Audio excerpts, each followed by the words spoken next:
شامل کریں گے خبریں سیاسی منظرنامے سے۔ اسمبلیاں مقررہ وقت سے 2 روز قبل تحلیل کر دی جائیں گی۔ عام انتخابات بھی نومبر کے پہلے 10 روز میں ملک بھر میں ایک ساتھ ہوں گے۔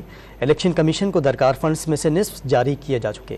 وفاقی وزراء نے واضح کر دیا، انتخابات میں تاخیر کا کوئی جواز باقی نہیں۔